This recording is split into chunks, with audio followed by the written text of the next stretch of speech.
നമസ്കാരം. ഋഷിപ്രോക്തം ചാനലിലേക്ക് ഏവർക്കും ഹൃദ്യമായ സ്വാഗതം. ഏതാനും ദിവസങ്ങളായിട്ട് നാം കൊല്ലവർഷം 1202 സമ്പൂർണ്ണ പുതുവർഷ നക്ഷത്ര ഫലത്തെ പറഞ്ഞു വരികയായിരുന്നു. ഓരോ നക്ഷത്രക്കാരുടെയും ഫലങ്ങളെ അവതരിപ്പിക്കുകയാണ്. ഇന്ന് അതിന്റെ തുടർച്ചയായിട്ട് മൂലം നക്ഷത്രക്കാരുടെ പുതുവർഷ നക്ഷത്ര ഫലമാണ് പറയുന്നത്. കൊല്ലവർഷം 1202 മൂലം നക്ഷത്രക്കാരുടെ ജീവിതത്തിൽ എന്തെല്ലാം അത്ഭുതകരമായിട്ടുള്ള മാറ്റങ്ങൾ കൊണ്ടുവരും. കേതുവിന്റെ അനുഗ്രഹവും വ്യാഴത്തിന്റെയും ശനിയുടെയും ശക്തമായ പിന്തുണയും മൂലം നക്ഷത്രക്കാർക്ക് ലഭിക്കുമോ? അതുമൂലം അവരുടെ ജീവിതത്തിൽ എന്തെല്ലാം മാറ്റങ്ങൾ ഉണ്ടാകും? ജീവിതത്തിൽ തുറക്കുന്ന വഴിത്തിരിവുകൾ, ഇവയൊക്കെ നമുക്ക് സമ്പൂർണമായി ഒന്ന് പരിശോധിക്കാം. വീഡിയോ അവസാനം വരെ കാണുക. തൊഴിൽ, ധനം, വിദേശയോഗം, കുടുംബം, ആരോഗ്യം, ആത്മീയത, ദശാഫലങ്ങൾ, ത്രൈമാസ ഫലങ്ങൾ, പാദഫലങ്ങൾ തുടങ്ങി എല്ലാം ഓരോരോ കാര്യങ്ങളായി നമുക്ക് പരിശോധിച്ചു പോകാം. മൂലം നക്ഷത്രരാജം ച കേതൂനാം പരിപാലിതം ധൈര്യം ജ്ഞാനം ച സൗഭാഗ്യം ദദാതി ഭക്തവത്സലം. കേതുവിന്റെ അധീനതയിലുള്ള മൂലം നക്ഷത്രം ധൈര്യവും ജ്ഞാനവും ഭാഗ്യം നൽകുന്നതാണ്. മൂലം നക്ഷത്രക്കാരുടെ പൊതുവെയുള്ള പ്രത്യേകത ഒന്ന് പരിശോധിക്കാം. ധനുക്കൂറിൽ വരുന്ന മൂലം നക്ഷത്രത്തിന്റെ അധിപൻ കേതുവാണ്. സത്യാന്വേഷണം, ആത്മീയത, ആഴത്തിലുള്ള ചിന്ത, ഗവേഷണ മനോഭാവം, പ്രതിസന്ധികളെ അതിജീവിക്കാനുള്ള കഴിവ് എന്നിവയൊക്കെ മൂലം നക്ഷത്രക്കാരുടെ പ്രത്യേകതകളാണ്. കൊല്ലവർഷം 1202 മൂലം നക്ഷത്രക്കാർക്ക് ഈ ഗുണങ്ങളെയൊക്കെ കൂടുതൽ ശക്തിപ്പെടുത്തുന്ന കാലഘട്ടമാണ്. കൂടുതൽ കാലം ശനി കണ്ടകശനിയിലും രാശ്യാധിപനായിട്ടുള്ള വ്യാഴമാകട്ടെ 8ലും 9ലും ഒക്കെ ആയിട്ട് വരുന്ന കാലമാണ്. ഇനി നമുക്ക് പൊതുവായിട്ടുള്ള ഫലങ്ങളൊന്ന് പറഞ്ഞു പോകാം. കഴിഞ്ഞ കുറെ കാലങ്ങളായി അനുഭവിച്ചു കൊണ്ടിരുന്ന മാനസിക സംഘർഷത്തിനും അനിശ്ചിതത്വത്തിനും ഒക്കെ ക്രമേണ മാറ്റങ്ങൾ ഉണ്ടാകുന്ന കാലമാണ്. മുൻപ് തടസ്സപ്പെട്ടിരുന്ന കാര്യങ്ങളൊക്കെ തടസ്സം മാറി വീണ്ടും മുന്നോട്ട് പോകുന്നതാണ്. ആത്മവിശ്വാസം പൊതുവെ വർദ്ധിക്കുന്നതാണ്. എടുക്കുന്ന തീരുമാനങ്ങളിൽ നല്ല വ്യക്തത കൈവരുന്ന കാലമാണ്.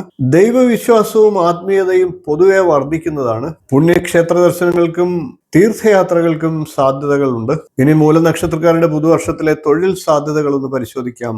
തൊഴിൽ രംഗത്ത് മികച്ച പുരോഗതി ഉണ്ടാകുന്നതാണ്. തൊഴിൽ അന്വേഷിക്കുന്നവർക്ക് പുതിയ അവസരങ്ങൾ വന്നു ചേരും. സർക്കാർ മേഖലയിൽ പ്രവർത്തിക്കുന്നവർക്ക് സ്ഥാനക്കയറ്റം ഉണ്ടാകുന്നതാണ്.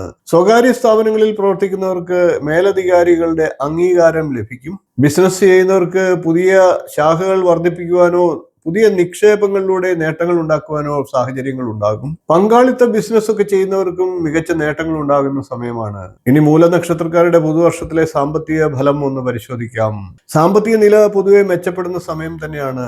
തടസ്സപ്പെട്ടിരുന്ന പണം തിരികെ കിട്ടും. ഭൂമി വാങ്ങൽ, വീട് നിർമ്മാണം, വാഹനം വാങ്ങൽ തുടങ്ങിയ കാര്യങ്ങൾക്ക് അനുകൂല സമയമാണ്. എന്നാൽ വർഷത്തിന്റെ മധ്യഭാഗത്ത് അപ്രതീക്ഷിതമായിട്ടുള്ള ചില ചെലവുകളും ഉണ്ടാകാം. അതുകൊണ്ട് തന്നെ സാമ്പത്തിക ആസൂത്രണവും പുതുവർഷത്തിൽ അനിവാര്യമാണ്. കുടുംബത്തിൽ സന്തോഷവും ഐക്യവും ഒക്കെ ഉണ്ടാകുന്നതാണ്. ജീവിത പങ്കാളിയുടെ പിന്തുണ ശക്തമാകും. മക്കളുടെ വിദ്യാഭ്യാസ കാര്യത്തിലും അവരുടെ തൊഴിൽ കാര്യങ്ങളിലും സന്തോഷ വാർത്തകൾ ലഭിക്കുന്നതാണ്.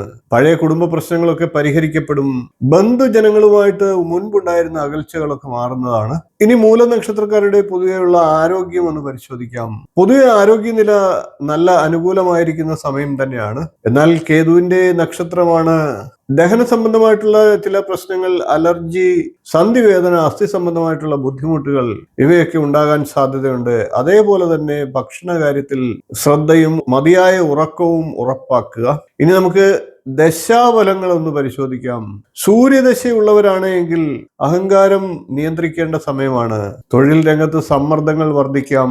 അധികാരികളുമായിട്ടുള്ള അഭിപ്രായ വ്യത്യാസങ്ങൾ ഒഴിവാക്കേണ്ടതാണ്. ചൊവ്വാദശയാണെങ്കിൽ തിടുക്കത്തിൽ തീരുമാനങ്ങൾ എടുക്കുന്നത് നഷ്ടങ്ങൾക്ക് കാരണമായേക്കാം. അപകട സാധ്യതയുള്ള യാത്രകൾ ഒഴിവാക്കുക. കൂടാതെ കോപം നിയന്ത്രിക്കേണ്ടതാണ്. ഇനി വ്യാഴദശയുള്ളവരാണെങ്കിൽ അധിക പ്രതീക്ഷകൾ വെച്ചു പുലർത്താതിരിക്കുക. അത് ചിലപ്പോൾ നിരാശകൾക്ക് കാരണമാകാം. അതോടൊപ്പം തന്നെ നിക്ഷേപങ്ങളിൽ സൂക്ഷ്മത പാലിക്കേണ്ടതുമാണ്. സൂര്യദശ, ചൊവ്വാദശ, വ്യാഴദശ എന്നിവയുള്ളവർക്ക് ഗുണഫലങ്ങൾ അല്പം കുറഞ്ഞു എന്ന് വരാം. അതാണ് ഇവിടെ എടുത്തു പറഞ്ഞത്. മറ്റ് ദശാകാലങ്ങളുള്ളവർക്ക് ഗുണഫലങ്ങൾ കൂടുതലായി ലഭിച്ചേക്കാം. ഇനി ത്രൈമാസ ഫലങ്ങൾ വിശേഷമായിട്ടൊന്ന് പറയാം. ചിങ്ങം മുതൽ തുലാം വരെയുള്ള മാസങ്ങളിൽ മൂലനക്ഷത്രക്കാർക്ക് പുതിയ തുടക്കങ്ങളുടെ കാലമാണ്. ജോലിമാറ്റം, തൊഴിലിൽ ഉയർച്ച, വളർച്ച, പുതിയ ബന്ധങ്ങൾ എന്നിവയ്ക്കൊക്കെ അനുകൂലമാണ്. പൊതുവെ ആത്മവിശ്വാസം വർദ്ധിക്കുന്ന സമയമാണ്. ഇനി വൃശ്യം, ധനു, മകരമാസങ്ങളിലെ വിശേഷം ഒന്ന് പറയാം. ഇത് സാമ്പത്തിക നേട്ടങ്ങളുടെ കാലഘട്ടമാണ്. കുടുംബത്തിൽ സന്തോഷകരമായിട്ടുള്ള ചടങ്ങുകൾ നടക്കാം. വാഹനയോഗം, വീട് യോഗം എന്നിവയൊക്കെ കാണുന്നു. ഇനി കുംഭം, മീനം, മേടം എന്നീ മാസങ്ങളിലെ വിശേഷ ഫലം നോക്കാം. ഈ സമയത്ത് അപ്രതീക്ഷിത ചെലവുകളൊക്കെ വന്നു എന്ന് വരാം, കരുതലെടുക്കുക. ഈ കാലത്ത് ആരോഗ്യത്തിലും ശ്രദ്ധ വേണ്ടതാണ്. വിദേശ യാത്രാ സാധ്യതകളൊക്കെ ഈ സമയത്ത് വർദ്ധിക്കുന്നതാണ്. ഇനി ഇടവം, മിഥുനം, കർക്കിടകം എന്നീ 3 മാസത്തെ വിശേഷ ഫലങ്ങളൊന്ന് നോക്കാം. ഇത് വർഷത്തിലെ ഏറ്റവും ശക്തമായ കാലഘട്ടമാണ്. പുതിയ നേട്ടങ്ങൾ ഉണ്ടാകുന്നതാണ്, അംഗീകാരങ്ങൾ ലഭിക്കുന്നതാണ്. ആഗ്രഹിച്ച കാര്യങ്ങൾ പലതും പൂർത്തിയാക്കാൻ സാധിക്കുന്ന സമയം കൂടിയാണ്. ഇനി മൂലം നക്ഷത്രത്തിലെ ഓരോ പാദത്തിലും ജനിച്ചവരുടെ വിശേഷ ഫലങ്ങളൊന്ന് പറയാം. 1-ാം പാദക്കാർക്ക് കാര്യശേഷി വർദ്ധിക്കുന്ന സമയമാണ്. പദവിയും പ്രശസ്തിയും ഒക്കെ ലഭിക്കുന്നതാണ്. പുതിയ തൊഴിലവസരങ്ങളും ലഭിക്കും. 2-ാം പാദക്കാർക്ക് സാമ്പത്തിക സുരക്ഷിതത്വം വർദ്ധിക്കുന്നതാണ്. കുടുംബത്തിൽ സന്തോഷം നിറയും. ഭൂമിയോ സ്വത്തോ വാങ്ങുവാനുള്ള സാധ്യത ഉണ്ടാകും. 3-ാം പാദക്കാർക്ക് പുതിയ സുഹൃത്തുക്കൾ ലഭിക്കുകയും അതുമൂലം ജീവിതത്തിൽ പുതിയ മാറ്റങ്ങൾ ഉണ്ടാവുകയും ചെയ്യും. നെറ്റ്വർക്കിംഗ്, ഓൺലൈൻ മേഖലയൊക്കെ മൂലം തൊഴിലിൽ മുന്നേറ്റം ഉണ്ടാക്കാൻ സാധിക്കുന്നതാണ്. വിദേശ ബന്ധങ്ങളൊക്കെ ഗുണം ചെയ്യുന്ന സമയമാണ്. ഇനി 4-ാം പാദക്കാർക്കാകട്ടെ ആരോഗ്യത്തിൽ കരുതലെടുക്കേണ്ടതാണ്. വലിയ നിക്ഷേപങ്ങളൊക്കെ സൂക്ഷിച്ചു മാത്രം നടത്തുക. ധ്യാനവും പ്രാർത്ഥനയിലും ശ്രദ്ധ കൊടുക്കുക. വേരുകൾ ആഴം തേടി നീങ്ങിടും. മൂലം നക്ഷത്രത്തിന്റെ ദീപ്തി നീ, തടസ്സങ്ങൾ താണ്ടി ഉയരും. ഭാഗ്യത്തിന്റെ ശക്തി നീ തന്നെ. കേതുവിന്റെ കാവലോടെ ധൈര്യമോടെ മുന്നേറിടൂ.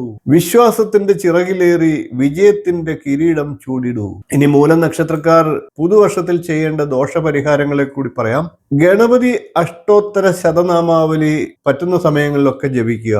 ജന്മനക്ഷത്ര ദിവസം മോദകം വഴിപാടായി കഴിക്കുക. കർഗഹോമം വഴിപാടായി നടത്തുക. വ്യാഴാഴ്ചകളിൽ ഓം നമോ നാരായണായ എന്ന മന്ത്രത്തെ 108 പ്രാവശ്യം വീതം ജപിക്കുക.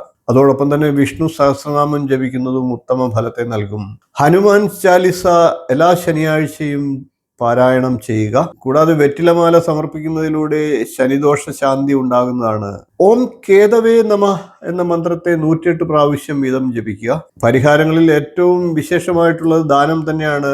രോഗികൾക്ക് മരുന്ന് ദാനം ചെയ്യുക, വസ്ത്രം ദാനം ചെയ്യുക, വിദ്യാർത്ഥികൾക്ക് പഠന സഹായം ചെയ്യുക. ഇതെല്ലാം ദോഷങ്ങൾ ഇല്ലാതാക്കി വിശേഷ ഫലങ്ങളെ നൽകുന്നതിന് സഹായിക്കും. പുതുവർഷത്തിലെ മൂലനക്ഷത്രക്കാരുടെ ആകത്തുക പരിശോധിക്കുമ്പോൾ കൊല്ലവർഷം 1202-ാം ആണ്ട് വളർച്ചയും നേട്ടങ്ങളും ആത്മീയമായിട്ടുള്ള ഉണർവും നൽകുന്ന നല്ലൊരു പുതുവർഷമായിരിക്കും എന്ന് തന്നെ പറയാം. ചില ദശാകാലങ്ങളിൽ വെല്ലുവിളികൾ ഉണ്ടാകാമെങ്കിലും ദൈവവിശ്വാസവും പരിശ്രമവും ശരിയായ തീരുമാനങ്ങളും നിങ്ങളെ വിജയത്തിലേക്ക് നയിക്കും എന്നത് ഉറപ്പാണ്.